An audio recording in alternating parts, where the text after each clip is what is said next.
this is a crass, maybe it's not even funny, but it's just so random.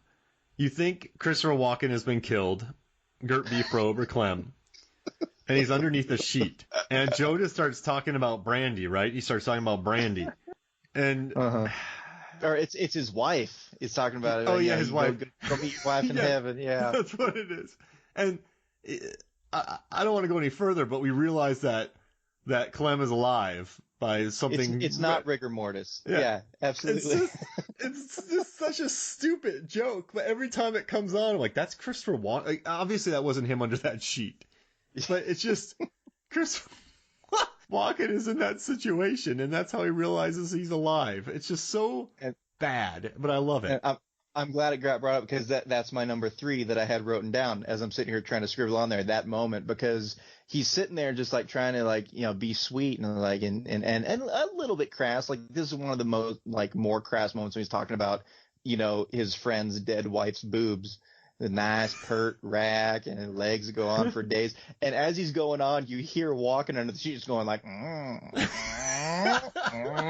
just like giving yummy noises. Oh man, it makes me feel bad to laugh. And the other thing that I thought was really funny is he's like, yeah, I'm pretending to be dead. They're relocating me, doing all this stuff. They had his cigarettes, his pack of cigarettes with the gold lighter right next to his head. Like Clem was just like, I'm going to do this thing, but I need my smokes. Like, don't leave my smokes inside. You got to bring them with me. That's great prop work. I love that scene. Yeah. Oh, yeah. I dig it. All right, so that's my face hurts talking about that stupid scene, but it made me laugh, so I'm doing it. All right, that was my 3. What's your 3? Oh, okay. It's my number 1 is Joe Dirt rules on the side of the wall, but we've already talked about that. So I'm going to try to cover something. Okay. This to showcase Joe Dirt's luck. So they put him at an oil rig. They give him a job that he should not be doing because he's a tiny human. Mm-hmm. And later on, when everyone's eating lunch, he asks the guy, "Hey man, can I eat your apple core?" Like he's happy to ask for it. And then the guy farts. He's like, "You can have that." I don't know what that part was, but he's like, "Hey man, you want to fight?" He's like, "I can't fight you. I'm working." Then immediately, "Joe Dirt, you're fired." And it's just, that's Joe Dirt's luck. It's just, there's no reason for him to be in an oil rig, and he wants to eat an apple core, but he asks nicely, and then he's like, "I won't fight you because, you know, I'm at work." And then he just immediately, it's just funny that he immediately gets fired, and then he gets thrown on his head horribly. Luckily, my neck broke my fall.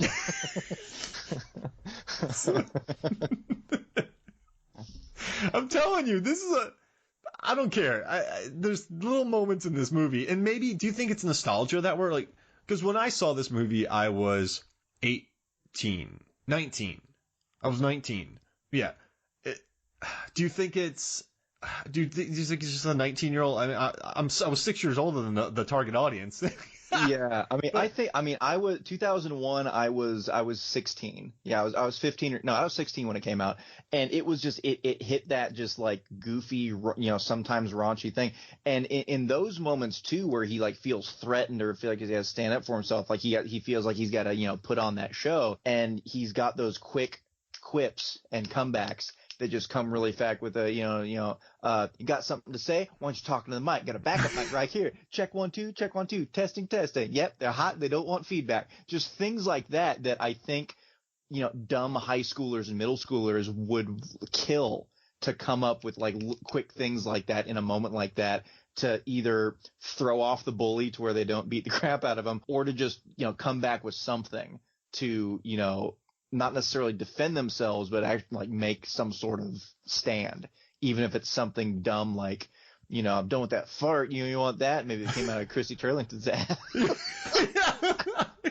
He said that so quick. Just, yeah, that quick stuff. So I think that's something else that, you know, brought people to just like, anytime you have someone, I mean, Kiss Kiss Bang Bang, Val Kilmer's character is so quick with everything too, which makes me love that movie so much, is because of all the things. If you looked up idiot in the dictionary, what would you find? Picture me? No. Definition of idiot. I love that. Just like stuff like that. But, yeah, it's just, and yeah, he can't catch a break. Just another reason. Like, I gotta get back to work. I'm gonna get out of this whooping. Just kidding, you're fired. Well, gotta take it like a man. My neck broke it. And he still fights. There's a weird... Yeah, he still tries. there's an interesting unearned confidence to the guy. And it's not a braggadocious confidence. It's not a overwhelming confidence. It's not a man-child confidence. It's not Apatowian. There's these movies where these people who are incredibly wealthy, like Hall Pass is one of my, I don't dislike many movies, but the movie Hall Pass is about two horribly boring men with cool wives going, I want a Hall Pass. And then they get a Hall Pass, and that's the movie. I don't like these people. I like Lil Dirt running around. I like Dirte just being positive. Just, who knows if these stories he's even telling are even true to Dennis Miller. Actually, you meet everybody at the end. But, I love, and also about this movie, I think I like how scrappy it is. And the director was talking about how the scene where he walks up to the town to do the meteor, when he walks up, they did that on a makeup camera test day. Mm-hmm. And so she's like, I just had to steal some shots. I had them in makeup, so I got scenes. That was a test, and they got shots that day. Nice. And I love it. And John Leonetti, I've talked about a lot of his movies on the podcast. He shot Insidious, Conjuring. He did Piranha 3D, which I love. Scorpion King, he went on to do. Detroit Rock City, which was also in 99 that we also talked about. That's another one that I can't, like, it's dumb and it's goofy and it 100% more crass than Joe Dirt, but I love it. Oh, yeah. So, and then he also did Mortal Kombat, which I've talked about a lot. Oh, yeah. He did Hot Shots Part 2, and Child's Play 3. I mean, he did The Mask as well with Jim Carrey.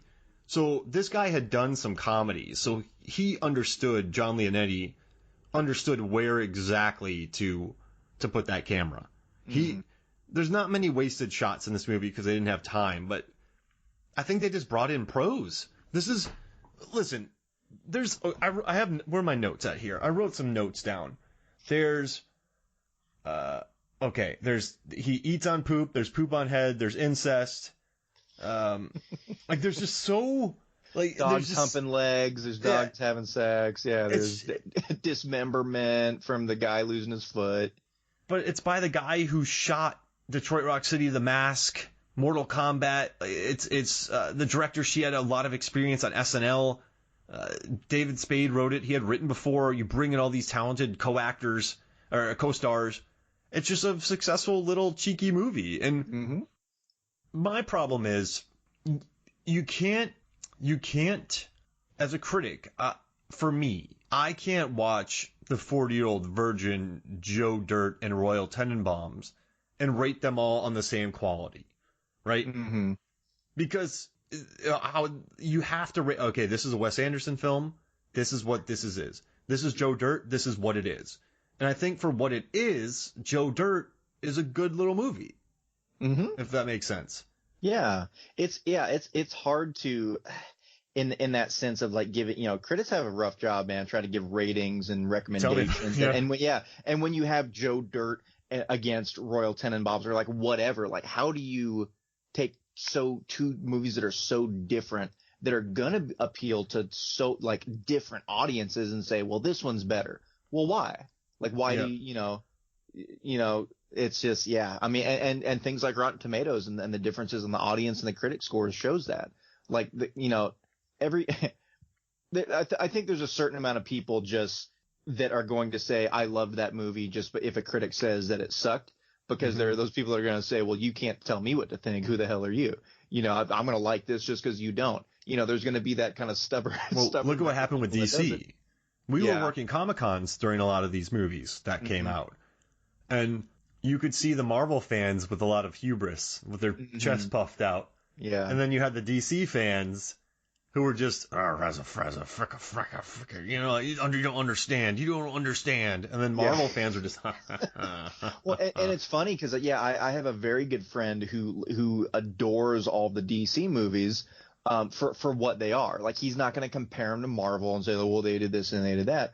Like, I am not a big fan of Batman versus Superman for many reasons, but he adores it. He loves it. And he actually sat me down the first time I watched it. He's like, you have to watch the director's cut. Don't watch the regular. Like, this is, out of the two, this one's better. So base it off of this. And I will say that I'm glad I watched that. It's not my favorite. There are things that I really just like didn't enjoy, but having someone sit down and be like, this is the better option. This is this. Here are the problems that, might come up, but just take it with a grain of salt. Just watch it and enjoy it. It's good to have that. It's good to have someone that absolutely loves something to introduce you to it. Because if someone just rags on it, again, you're going to have that expectation of, well, this is crap. Why am I watching it in the first place? And here's the thing too. What I like about Batman v Superman is it's a singular vision, right? I know that Ben Affleck got involved. There was different producers involved, but it's very much so a Zack Snyder film. And so what I like about that is there are certain blockbusters from certain studios that just play very by the numbers. They're producer run. They're thinking 5 movies down the line. They're good. I probably own them, but I don't really respect them as much as a Batman v Superman that just went for a specific tone, took chances. All the actors love Zack Snyder, Gal Gadot, Momoa, Amy Adams, Ben Affleck. They all get his back. And so I guess I respect some of these DC. Like Aquaman's one of the craziest things I've ever seen in my life. It's insane. He brings endangered animals into battle and they get murdered when he has a kraken. I mean, it's horrible, but it's so insane. I almost respect it. It does. Yeah. I like movies that take chances more than really safe pictures. Yeah. Shoot for the moon, but don't jump the shark. Yeah, exactly. And even if it does jump the shark, at least I can say, man, that thing tried to shoot the Jupiter. Yeah. Like that thing swung. Yeah. And it missed, but boy, was that an experience. Does that make sense? Yeah, for sure. I'm not saying Joe Dirt was that, but it's singular tone and different kind of antagonists, I think, make it memorable. And that's why I had a really bad sequel. Yeah. Well, also, when you wait, I think it is 100% true. If you wait too long, like if you have a movie, you got Joe Dirt, you had Super Troopers, you had Dumb and Dumber that were huge and great, and Boondock Saints. And at one point, you try to recreate what made it so likable and the magic that had that first time. It's not genuine anymore. You're trying to base it off of what was and recreate it, which you can't do. Like it almost seems fake then, So it's hard, trying to do a sequel to a movie 20 years later. It's just and trying to get the majority of the same people back if you can and recreate that chemistry and the life and just everything that made it so special, so goofy, so unique to begin with, and all of a sudden like we're gonna do that again. Watch the movie a bunch, read your diaries, get some hypnosis and, try to reach back to your 20-year-old younger self so that you can do this. I mean, I'm not the same person I was 10 years ago. I don't think the same way. So as you get older and your mind develops and your acting develops or whatever, like it's hard to go back and try to recreate that same thing. You're trying to mimic it. And also like you said, it's lightning in a bottle. And a lot of times the sequels maybe have more money than the first film. Yeah. So what made your first movie great was struggle and stress and when you create Zoolander the first time, you're watching Zoolander, and you're just going, "What are you Googling? What am I watching? Why House for Zane is this?" Yeah. Yeah. So the second time, when 20 years later they're still just as dumb. Yeah. It's just not. Does that make sense? It's not. Yeah, I think it had some good gimmicks. It had some fun stuff that was in it. It definitely made me laugh. But it's also like you yourself as the audience, like you want to feel the same way that you did when you watched this first movie going into it. And unfortunately, I mentioned beforehand about like not knowing what to expect. Now you have this expectation going into it, and you can't help but think about the movie that came before, and you're just watching and hoping that that same magic happens. And if it doesn't, it's hard not to feel a little disappointed, or a lot of it disappointed. Because you've loved it. You own the DVD, you own the VHS, you own the Blu-ray. You've watched it over and over. You don't understand, man. This is a good film. I have a signed picture of David Spade as Joe Dirt. He signed it as Joe Dirt. And instead of looking at spending more time with the characters you like, you're just sort of going, is that? Yeah. All right. So how about that? I want before we get out here, I want to do something fun. We're gonna do do you want to finish off our moments first, and then we'll move on? Yeah. Let's do that. Yeah. Okay. So we have two left, right? We're on number 2. So this one, just because of the sheer absurdity of it, It was just like this little moment, and all of a sudden, bam! It's the my